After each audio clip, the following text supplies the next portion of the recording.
अस्सलाम वालेकुम दोस्तों, कैसे हैं आप सब। उम्मीद करता हूँ सब खैर व आफ़ियत से होंगे। अच्छा, आज के लेक्चर में हम एपीआई को डिस्कस करने वाले हैं कि एपीआई क्या होती है, इसकी क्या इम्पॉर्टेंट है और फ्लटर के साथ इसको कैसे यूज़ करते हैं। तो एपीआई को एप्लीकेशन प्रोग्रामिंग इंटरफेस बोला जाता है और इसकी इम्पॉर्टेंट मैं आपको बताऊँ, ये क्लाइंट और सर्वर के दरमियान लाई करती है। इसका क्या मतलब है, यानी कि एक सर्वर है हमारे पास, ठीक है। सर्वर कहीं पर ऑनलाइन पड़ा हुआ है, तो उसके अंदर हमारी सारी कोडिंग जो है सर्वर के रिलेटेड मौजूद है, डेटाबेस हमारा मौजूद है, हमारी फाइल्स और सारा कुछ वहाँ पर स्टोर है, ठीक है। अब हम चाहते हैं कि ये जो सर्वर है हमारा, उसको हम कनेक्ट करवाएं हमारी एप्लीकेशन के साथ, चाहे फ्लटर एप्लीकेशन हो, चाहे कोई और फ्रंट एंड फ्रेमवर्क हो, कोई भी चीज़ हो, तो उसको कैसे करें। तो इन दोनों चीज़ों को आपस में कनेक्ट करवाने के लिए एपीआई का यूज़ किया जाता है। तो अब यहाँ पर देखें, इस एग्जांपल को देखें, ये यूज़र है। यहाँ पर इस यूज़र ने मिसाल के तौर पर लॉगिन करवाना है, ठीक है, लॉगिन। तो ये यहाँ से लॉगिन रिक्वेस्ट भेजेगा, ठीक है। ये कहेगा कि मुझे लॉगिन करना है और ईमेल पासवर्ड जो भी होगा भेजेगा।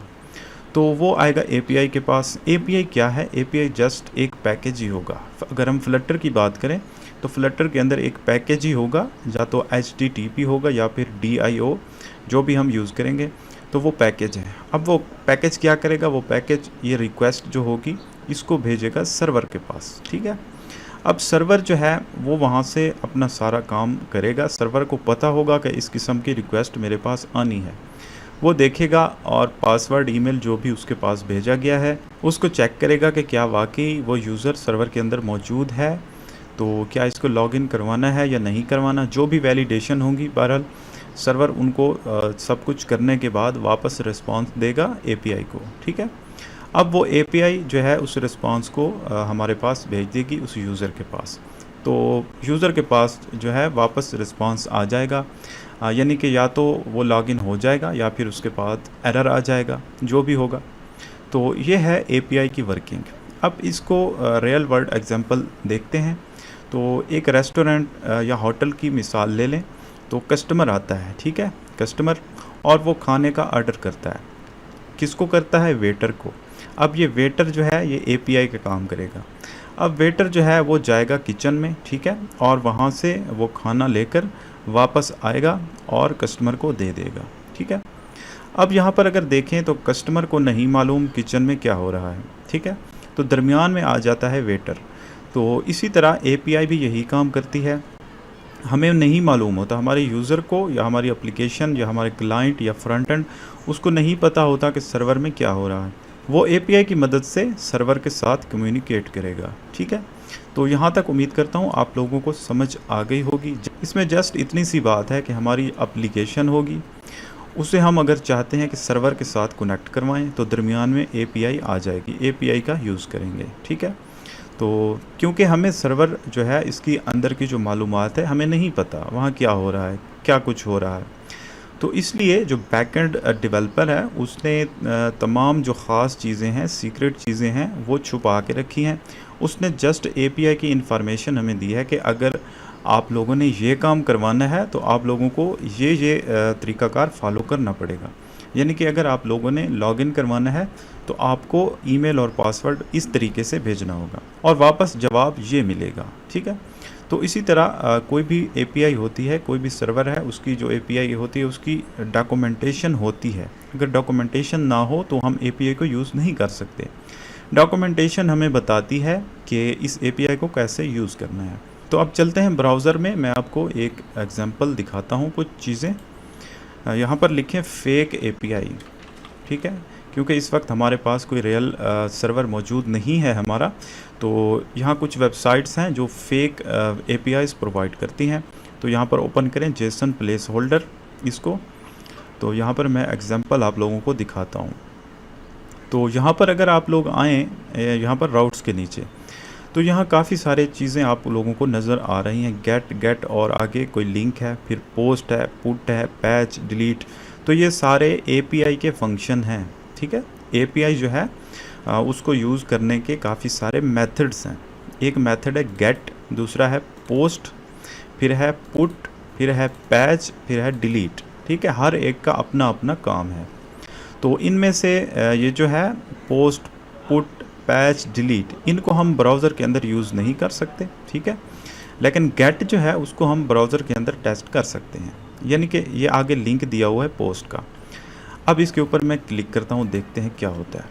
यहाँ पर एक लिंक ओपन करेगा तो देखें यहाँ पर कुछ डेटा हमें शो हो रहा है, एपीआई का डेटा, ठीक है।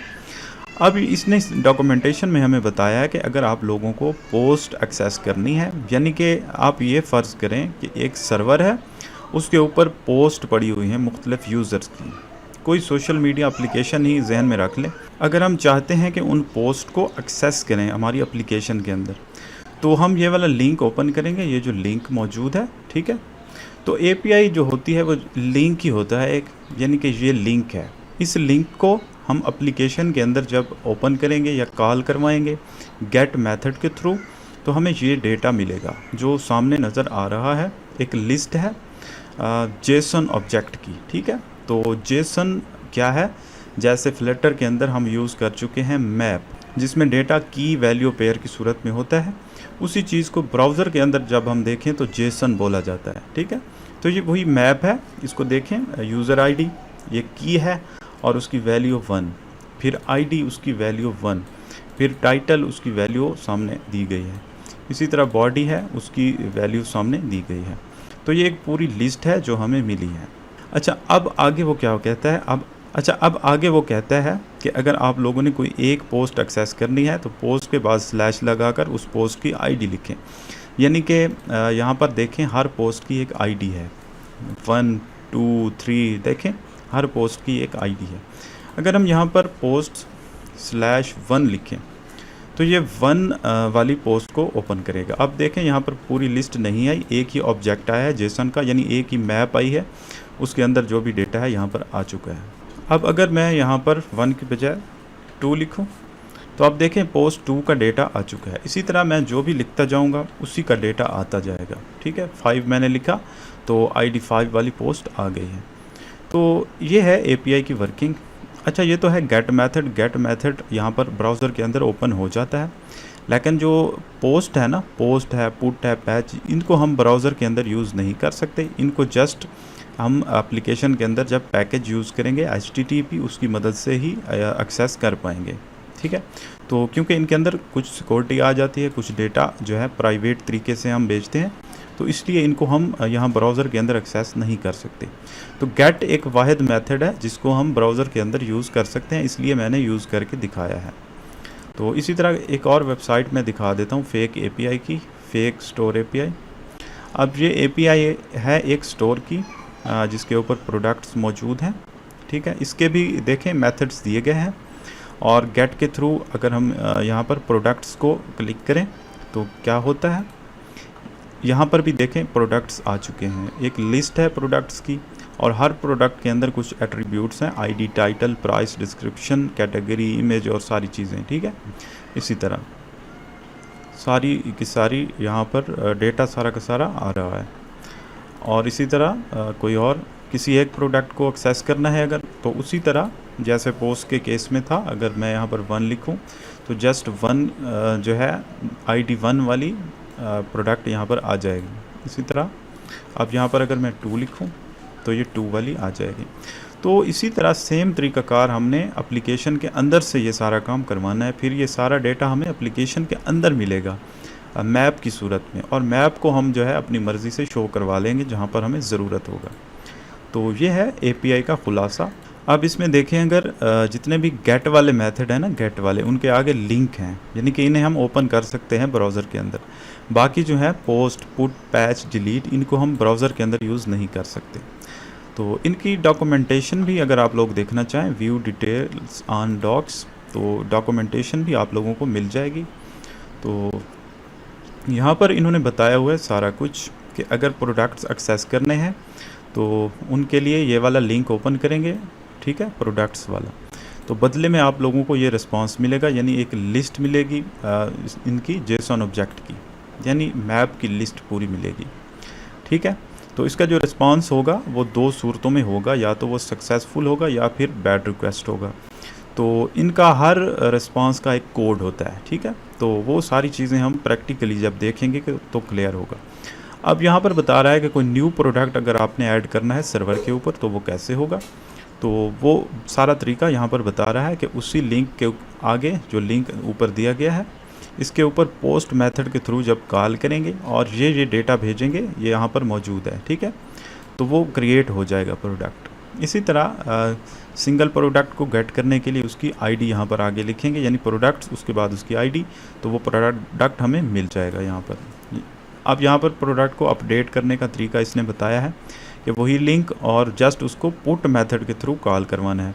तो पुट मेथड जो होता है वो अपडेट करने के लिए होता है, तो जो डेटा यहाँ पर अपडेट करना है वो भेजेंगे तो हो जाएगा। अब डिलीट के लिए वही लिंक है, जस्ट उसको डिलीट मेथड के थ्रू कॉल करवाना है, ठीक है।